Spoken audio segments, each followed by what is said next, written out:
Right, today we're going to bring a home use router.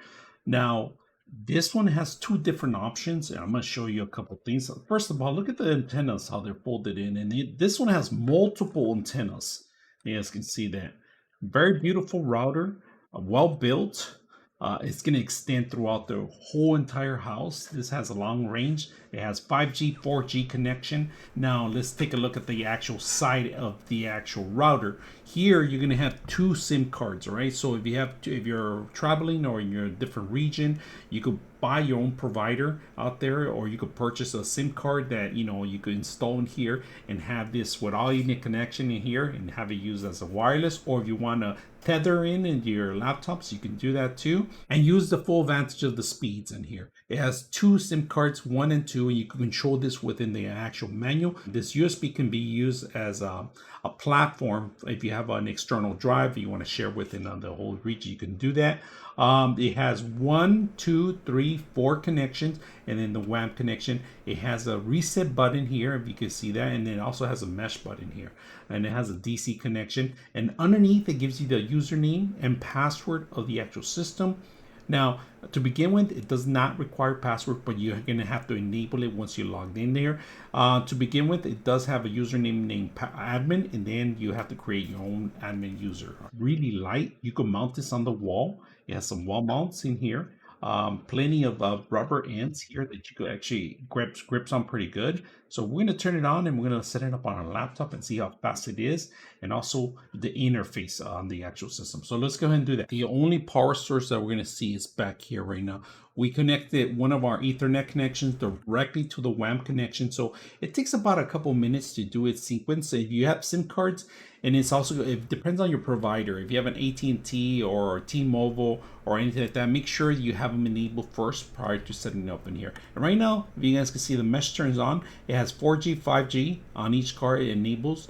Right now, we don't have any cards. We're just doing the Ethernet connection. So let's go ahead and go into an interface and see how it looks. All right, right now we're doing a speed test on the actual system. Make sure we're connected and we're ready to go. So let's go ahead and connect the interface. In order to connect, it gives you an IP address, but right now we have a default address. So let me set it up. All right, let's go ahead and test it out. Right now we're going to log in. First time logging in, it's going to be admin, all right? So we're going to do an admin, log in, and this is all the connections we connectivity have available into the mesh itself. You have network, Wi-Fi, and in Wi-Fi, you're able to change the settings of the connection and the passwords in here. More advanced, so this is where you're actually going to do parental controls. You're going to do a network watch, make sure that you can enable who's coming into your network, who's going out, and so forth, because you don't want just anybody logging in. Service applications, this is more like a little more advanced stuff if you have connectivities that you need to connect or enable. System management and system tools. Now, in system management, you do have to do firmware once in a while. When the company ever pushes out firmware, you have to make sure you properly download it, install it, just to make sure you have the latest and greatest connectivity and no flaws are included. All right. So on home, it's one of my favorite things I like, because everything in here shows the IP address, who's connected to the network, how is the transferring rate from the system. If you guys can see, it just came up live right now, and we're looking at how much. Because our system's actually downloading something, it's doing something right now, it's doing updates.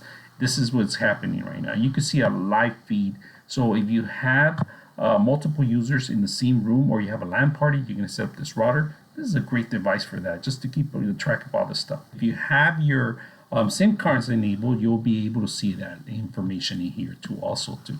So very simple to log in, manipulate, change. The first thing I would do if I was you, if you purchase this router, you would just make sure you change the password of the admin. Right now it's an open form, so just make sure you are enabled it. Now, if you ever forget the password, you can always go underneath of it and reset the button. So very simple, easy to use, and just don't forget that all the information is required. It's underneath the actual router as a sticker, and the label is included underneath the actual system. It includes a Wi-Fi password, which there isn't right now at the current moment, but they use admin information. Also, what IP you need to require to log in. If you're replacing your existing router, you're going to need to follow the instructions. If you're including this one within your same mesh, it's going to be 192.168.2 and then .1. That's included if you're setting up a secondary router. So very simple, easy to use. I hope you guys enjoy the video.